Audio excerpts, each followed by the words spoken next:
E falando em setor de eventos, gente, esse setor se consolidou como um dos principais motores da economia brasileira e representa quase 4% do PIB nacional.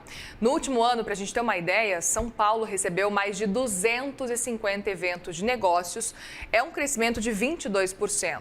O impacto é direto na geração de empregos, sendo responsável aí por mais de 6% dos postos de trabalho no país. E para entender o potencial dessa indústria, a gente conversa agora com Milena Palumbo, CEO na América Latina da GL Events, uma das gigantes globais do setor. Bem-vinda aqui, Milena. Obrigada por conversar com a gente. Obrigada, é um prazer. Prazer é nosso em te receber. Explica pra gente, antes de mais nada, qual que é o trabalho da GL Events nesse cenário? Como é que tem sido o movimento que vocês estão fazendo, olhando especificamente aqui para o Brasil? A GL é uma multinacional francesa que desembarcou no Brasil há 20 anos, então é uma alma brasileira já. Desembarcou no Rio de Janeiro para realizar os Jogos Pan-Americanos no Rio de Janeiro.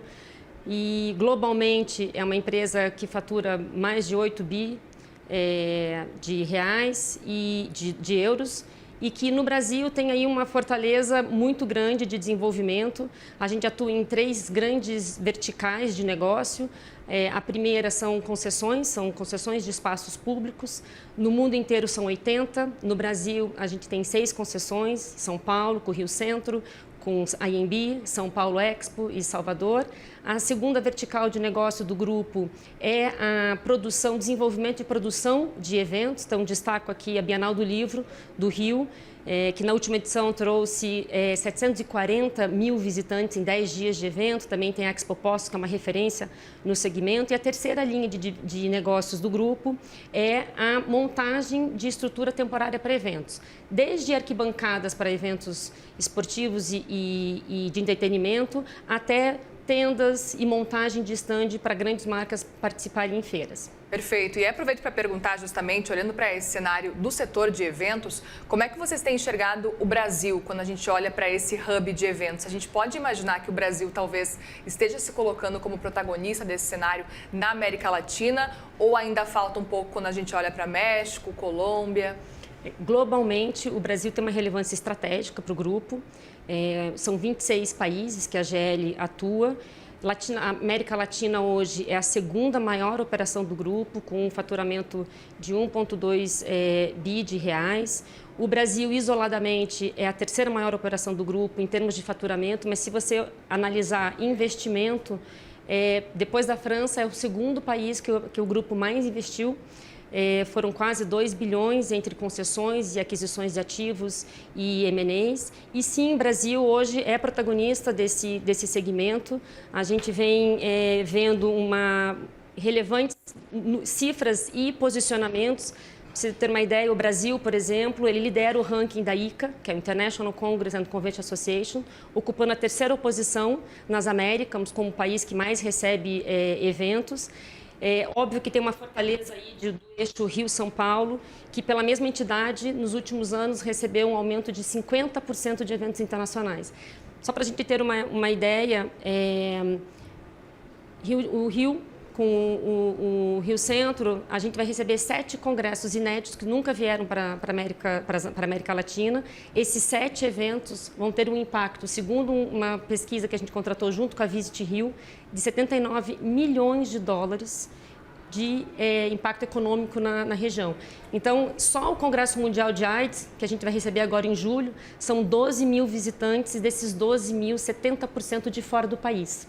Então, o Brasil, sim, tem um protagonismo não só no segmento de feiras de negócio, mas também no mercado de congressos técnicos científicos. Incrível. E já aproveito para perguntar também, olhando para esse cenário, o quanto que fatores como, por exemplo, o câmbio acabam pressionando quando a gente olha nesse cenário?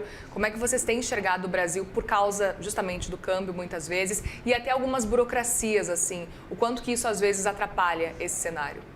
Nós somos um segmento de eventos, de turismo de negócios e eventos, ele é bastante amplo né, e diverso. Então, a gente enfrenta também questões que vão desde marcos regulatórios até questões geopolíticas. Então, na geopolítica, a gente tem sim impactos tanto da circulação e de vinda de visitantes, não só para a participação de eventos, mas também de marcas que expõem em feiras industriais e em feiras B2B, como também a questão de informalidade e logística, né? A logística, o próprio impacto da querosene tem um impacto no nosso negócio, não só custo, mas também de participação e capacidade de receber marcas e visitantes.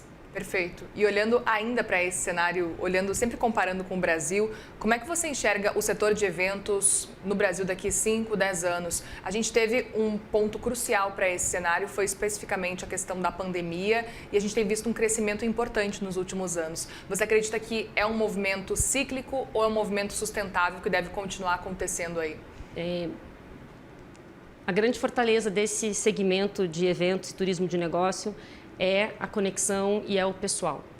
A pandemia veio para mostrar não só grandes oportunidades, mas como o grande potencial é estar presente, ver o produto, testar, conhecer pessoas, interagir. E acho que o cíclico ele não é bem cíclico do ponto de vista de participação ou de desenvolvimento, mas também como oportunidade. Não é à toa, exatamente na pandemia, a gente ganhou a concessão do AMB e do Sambódromo, meados de 20 para 21. Então, esse segmento é um segmento muito resiliente e que aproveita muito bem as oportunidades. Justamente porque a fortaleza está nas pessoas, está na conexão e está nos negócios face to face, que não provou-se, ele é insubstituível.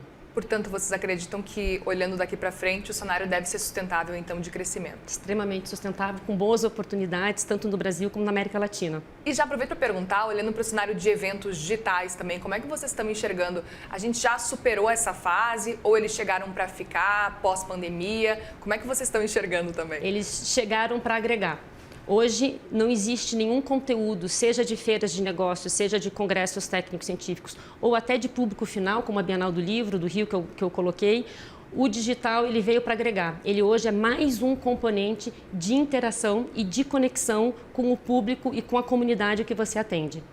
E já aproveito também para falar sobre sustentabilidade. A gente sabe que esse é um tema muito atual, mas queria entender o quanto que vocês têm perseguido e o quanto têm acompanhado esse cenário também em eventos, para além do cenário da moda ou para além de algum evento específico. Sustentabilidade também coloco como um grande alavancagem, uma grande fortaleza do segmento, e a GL, por ser uma multinacional presente em 26 países e que entrega grandes eventos internacionais, como, por exemplo, os Jogos Olímpicos de Paris. A gente montou quase 70% dos Jogos. A gente faz a COP, Jogos Pan-Americanos, que foi realizado há 2 anos atrás. A questão da sustentabilidade ele vem cada vez mais agregando valor aos grandes players que conseguem implementar em suas jornadas de montagem e entrega a questão da sustentabilidade. Então, sim, esse sim veio para ficar, veio para agregar e cada vez mais, puxado pelos grandes eventos, eles têm dado visibilidade à importância da sustentabilidade dentro da cadeia produtiva de eventos. E eu aproveito a sua experiência para continuar perguntando um pouco, para entender um pouco sobre o futuro, mas também o presente desse setor, para entender sobre o crescimento de eventos técnicos científicos, que eu sei que vocês trabalham focando especificamente também nesse cenário. Como é que vocês têm enxergado também esse crescimento especificamente? É mais uma tendência que está se ampliando cada vez mais? Cada vez que você qualifica destinos e equipamentos, então essa é uma das verticais da GL, é gestão de espaços públicos, através da gestão de infraestrutura. Quando você qualifica espaços públicos nesse segmento, você requalifica não apenas serviços, o equipamento, e você atrai novas possibilidades e oportunidades de negócios muito focados no Congressos Técnicos Científicos. Indo para Salvador, onde a gente tem uma concessão, o Salvador Centro de Convenções. Hoje, após 5 anos de gestão do Centro de Convenções da GL, a gente colocou Salvador de novo como top 3 destino para a realização de congressos técnicos científicos. Diferente de São Paulo, que é líder na agenda B2B e de eventos industriais, Salvador, pela requalificação de um equipamento como centro de convenções através de uma gestão privada, colocou o destino de novo na prateleira. Eu trago aqui o número que é oficial, que é muito interessante. O ano passado a gente recebeu 13 congressos técnicos científicos, que obviamente não estariam nesse local se não tivesse um centro de convenções qualificadas. E essa é a parte positiva quando você tem uma parceria público-privado. Por quê? Porque nós somos uma empresa que a gente atua como parceiro do desenvolvimento local. Então, para desenvolver o turismo, de um modo geral, seja ele turismo de negócio ou turismo de lazer, você tem que ter parceiros que desenvolvam a economia em conjunto com a cidade. Então, a gente tem uma rede internacional comercial. Como eu falei, o fato de a gente estar presente, a gente ser uma empresa global, a gente tem uma capacidade de captação e de ajudar os destinos onde a gente atua a pesquisar, prospectar e entrar no processo de licitação dos destinos, dos eventos onde eles podem acontecer. Então, assim, essa é uma ferramenta e é um modelo de negócio muito específico da GL. Eu até aproveito também para te perguntar, levando em consideração que é um setor que representa quase 4% do PIB, você acredita que ainda é um setor que é subestimado quando a gente olha para políticas públicas, por exemplo? É um setor subestimado, talvez mal interpretado, porque quando a gente fala do impacto desse setor, existe 50 segmentos ao redor desse segmento, do setor de eventos, que são impactados diretamente pelo turismo de eventos. Então, eu vou desde empresas de cenografia, a táxi, a hotelaria, a alimentação. Então, esses 50 segmentos da economia que são impactados diretamente, eles devem ser muito mais bem mensurados para que a gente não tenha mais essa dúvida da falta talvez de entendimento e de interpretação. É complexo na economia quando a gente coloca numa perspectiva o segmento de eventos, porque pode ser eventos sociais, podem ser grandes shows, podem ser grandes feiras industriais. Então, você ter mapeado essa relação econômica, ela é fundamental. E aí, queria aproveitar para conversar com você sobre os principais desafios quando a gente olha para esse setor. A gente pode falar, por exemplo, que é uma questão sanitária, às vezes de burocracia, às vezes de logística. Quais são os principais pontos assim que preocupam vocês olhando para esse cenário de eventos aqui no Brasil e que impedem até um crescimento maior, porque a gente sabe do potencial aqui do nosso país?